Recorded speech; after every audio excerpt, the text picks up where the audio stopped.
should be concentrating on satisfying his beautiful wife, not on backstabbing dancer sex during the reign of Lyndon Baines Johnson. I'm gonna give myself another bourbon. Is that okay? By all means. Sweetie.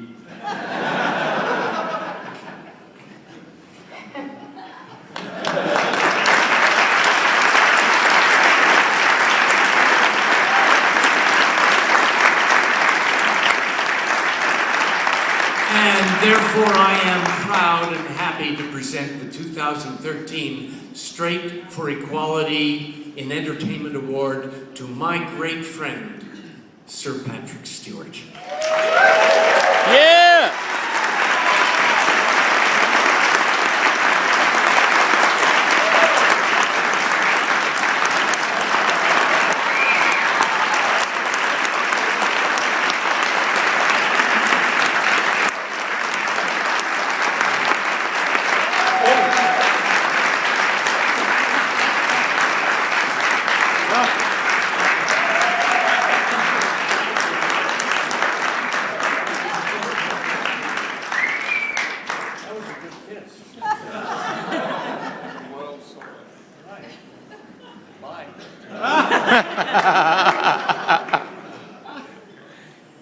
Good evening, thank you. Good evening.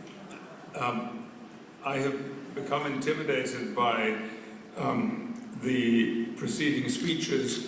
There are few rewards in being last. You can't drink too much.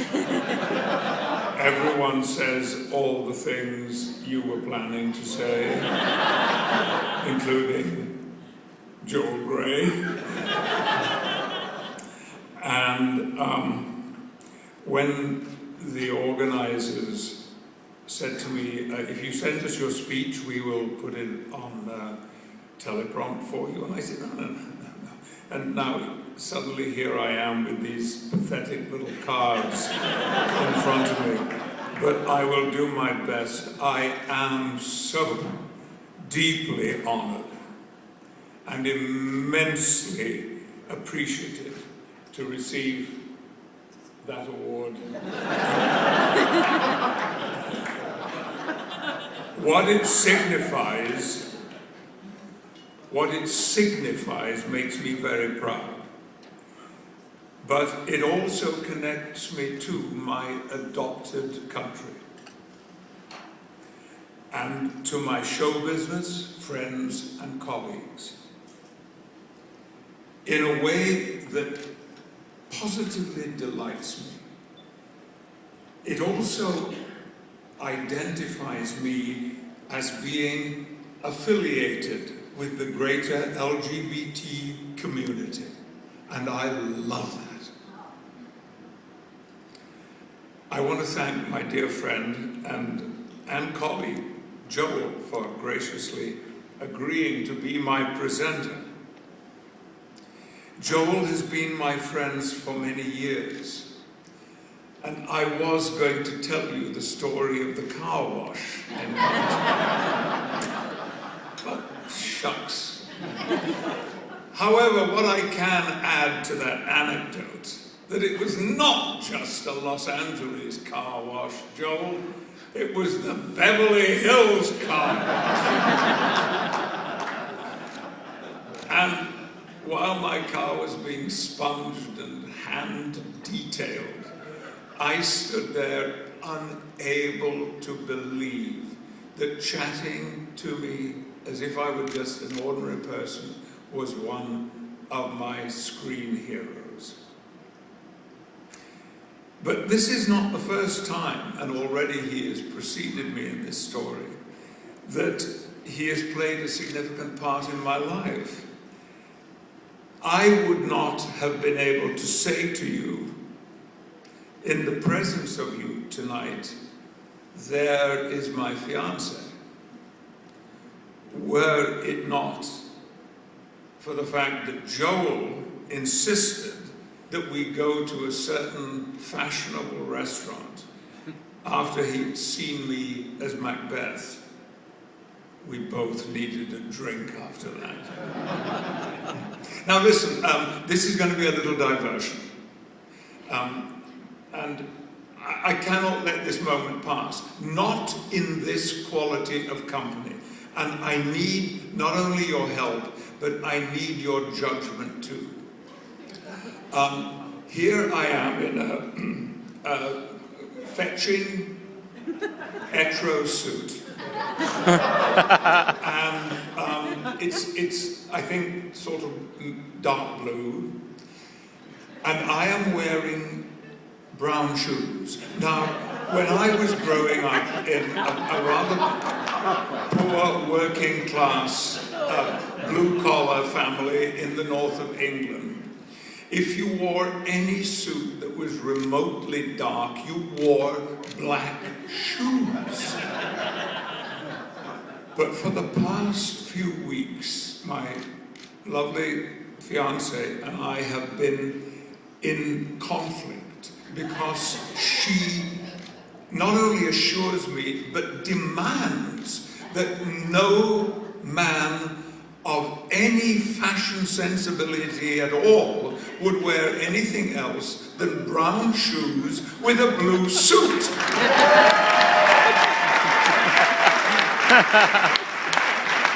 So, in this distinguished sartorial company, I am going to put on my other glasses and I'm going to take a vote. And I swear to you, Sonny, that depending on how this vote goes, I will be your slave or your enemy for life. Who of you men would wear black shoes with a dark blue suit? A significant number. Now, who of you would wear brown shoes with a light blue suit?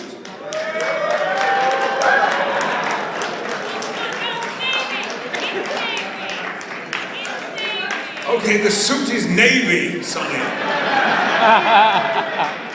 Does that make a difference?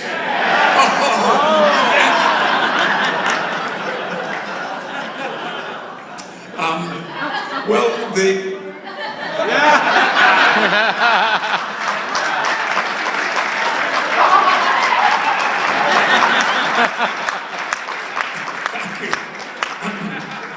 The hands in the air were, by my judgment, 50-50. But the vocal, not to say semi-hysterical majority, were for the brown shoes.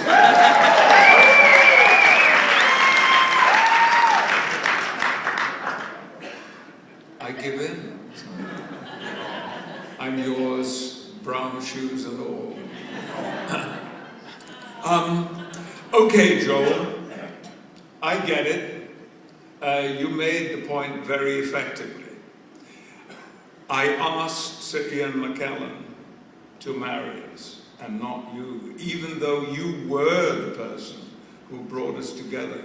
However, Joel, I don't have a best man.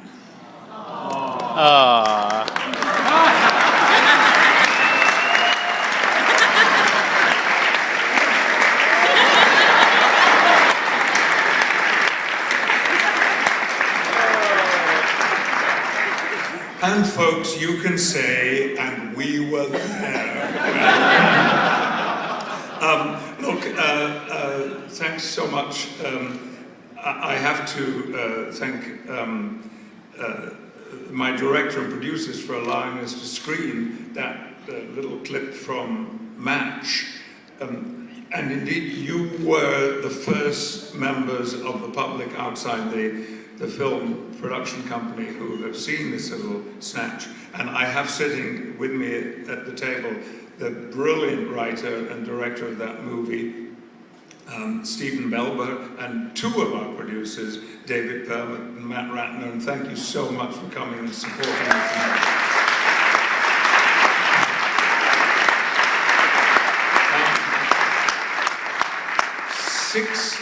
16 years before I was born, my mother and her sister, and all women in the United Kingdom were disenfranchised.